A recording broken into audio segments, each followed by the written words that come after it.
Welcome you back in geological knowledge.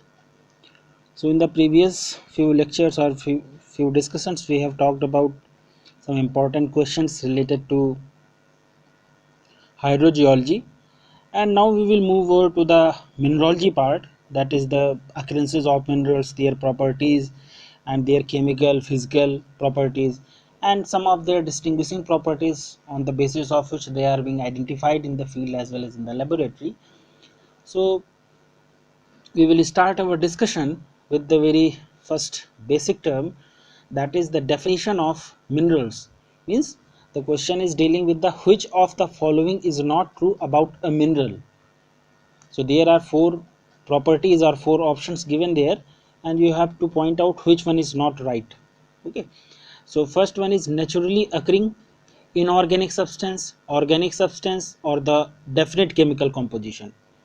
So we all know that is a mineral can be well defined as a naturally occurring homogeneous substance which has a more or less definite chemical composition and a definite atomic structure.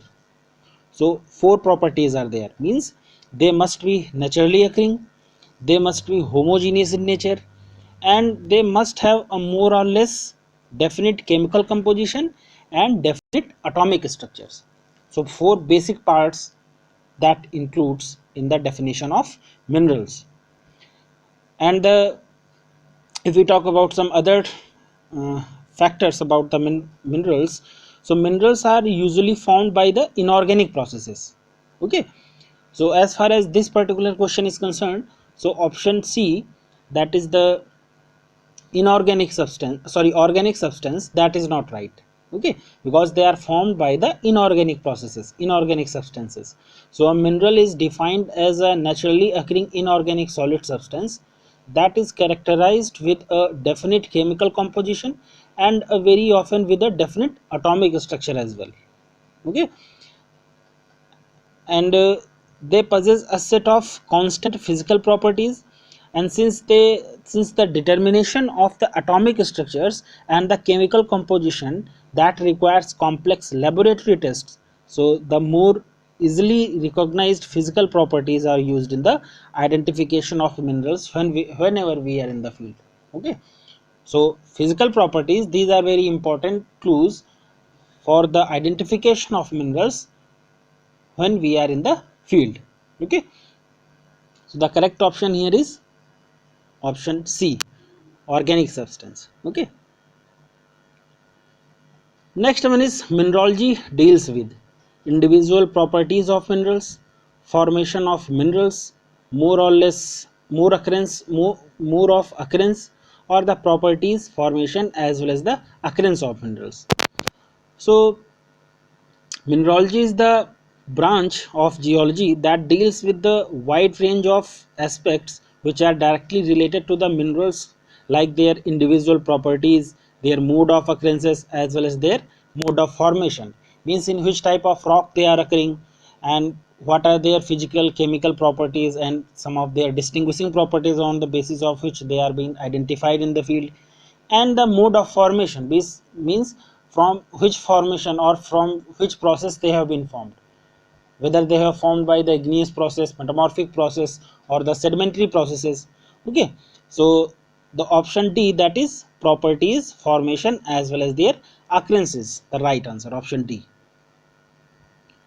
Next one is a color is produced due to, four options are here: reflection, refraction, absorption, or the reflection as well as absorption.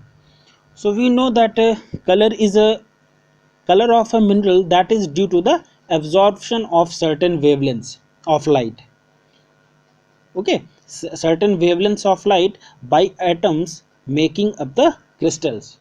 Okay, and the remaining wavelengths of white light that are not absorbed by the mineral, so they give rise to the color which is seen by the observer.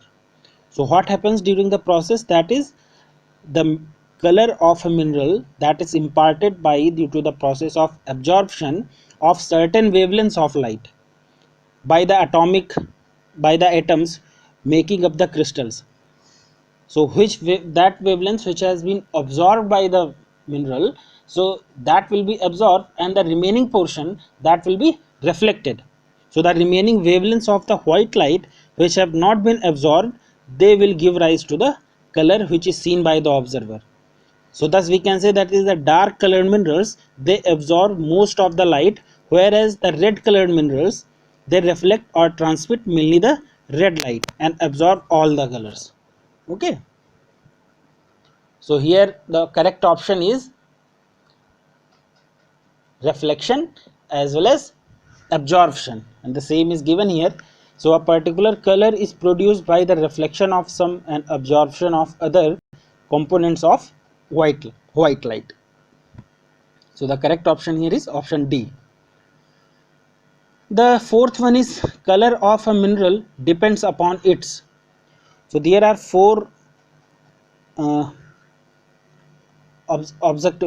options are there, and we have to pinpoint the color of a mineral depends upon which parameter: atomic structure, outer surface, the composition, as well as and the fourth one is atomic structure as well as the composition. So the variation of color in a mineral, that is due to three components, that is the composition difference, okay, and the presence of impurities and the surface alteration. And sometimes if we talk about in broader sense, so the atomic structure and the composition. So these are two major factors which decide the color of a mineral. So a mineral shows color of that wavelength of white light which is not absorbed by its virtue of its composition as well as the atomic structure. Okay, so the correct option here is option D. Next one is metallic minerals belong to which category with respect to the color. So before we discuss this question, we must understand some basic terms which are generally used in mineralogy. Okay, so the recognition of color in minerals, that goes back to our prehistoric times, ancestors who used charcoal and the iron oxides to color the cave painting, which is still remain their origin intensity. Okay, so the original intensity which was being used earlier in the past, in the prehistoric time, was the use of charcoal as well as the iron oxide. Okay, that imparted the color to the mineral. So anything, not only mineral, but any painting or like any other uh, painting, or other factors also. And now we come to idiochromatic. So there are four terms: idiochromatic, pseudochromatic, and the third one is allochromatic. Okay, and these are very important terminologies which are generally used. So idiochromatic minerals, so these are the self colored minerals due to their composition, means the color that is imparted because of the composition of that mineral. So that is the idiochromatic minerals, and the color is a constant and the predictable component of the minerals. And if we talk about some examples, so the blue color which is imparted in the azurite, the red color imparted by cinnabar, or green color imparted by malachite. So these are some fundamental examples of idiochromatic minerals.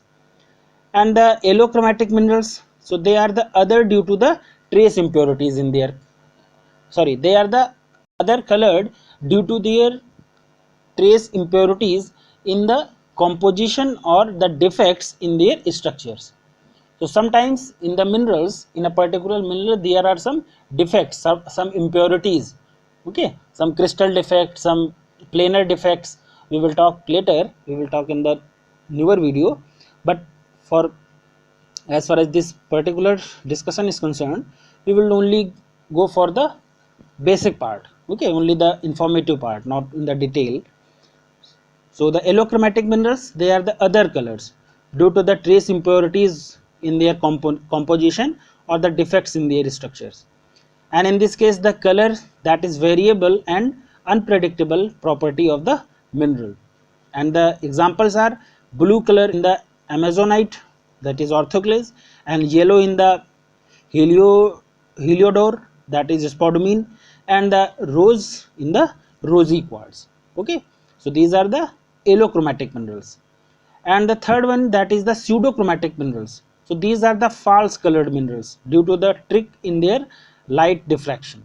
Okay, so the light that diffracts, light diffraction in any other direction, that give rise to the false colored minerals, and these are hence known as pseudochromatic. Okay, because they look like the minerals but actually they are not minerals.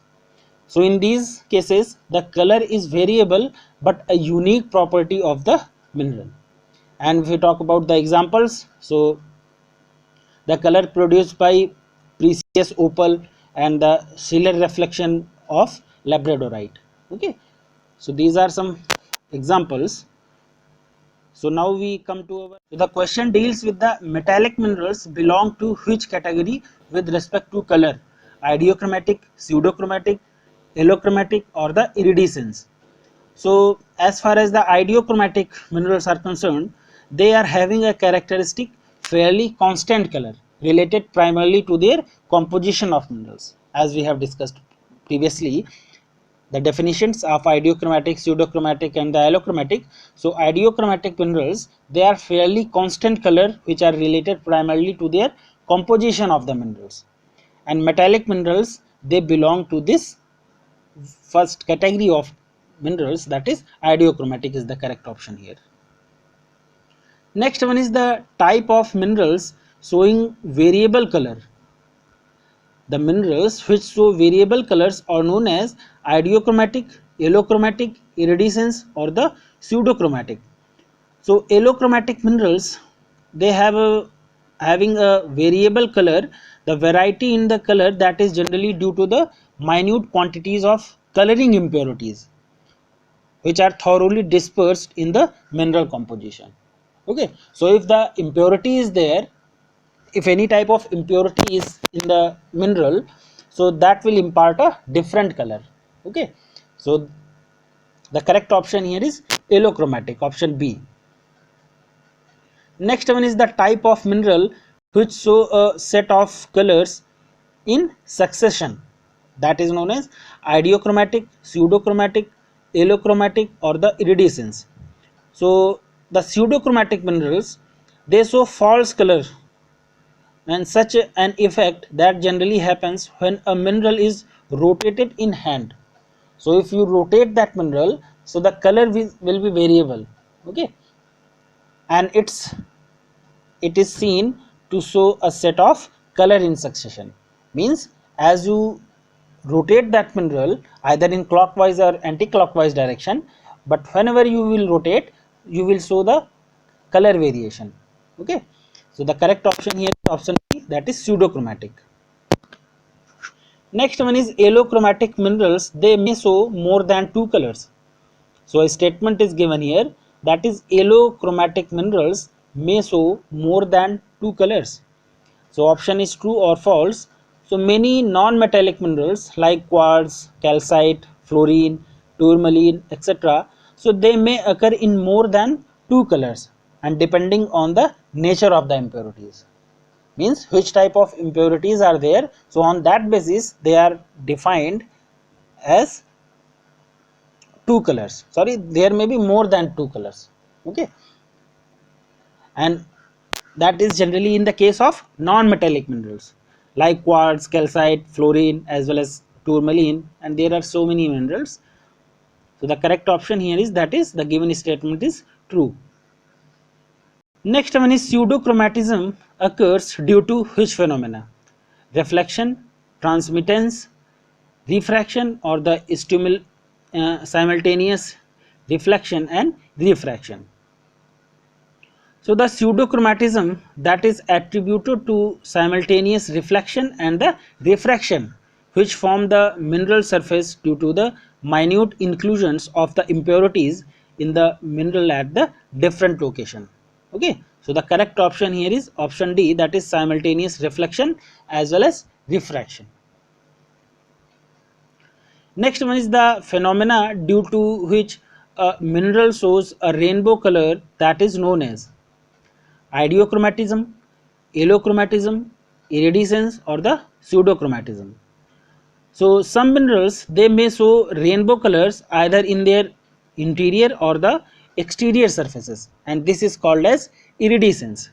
Okay, different types of phenomena are there, like the play of colors, la opalescence or the iridescence. But as far as this particular question is concerned, so when the bands of prismatic colors, they are seen on the surface of a minerals, so that is shown as iridescence. Okay, so the correct option here is option C. Next one is play of color is not desirable. So firstly we understand that what is play of colors. So there are some minerals, when they are viewed in different direction, they show irregular changes in the color tints. Okay, so that is known as, that phenomena is known as play of color. So play of color is not desirable. So whether this statement is true or false. So due to the play of colors, the color change in rapid succession on rotation, and their effect is quite brilliant and appealing to the eye. Okay, so the statement that is play of color is not desirable, so that option is, so the statement that is wrong. Okay, so this was our discussion about some fundamental questions, especially the introductory part of minerals, means their definition and their properties, the physical properties, chemical properties, and some distinguishing properties on the basis of which they are being identified, and their, and the very basic properties of minerals, that is the color. Okay, and in the next video we will discuss some other questions. Okay, thank you.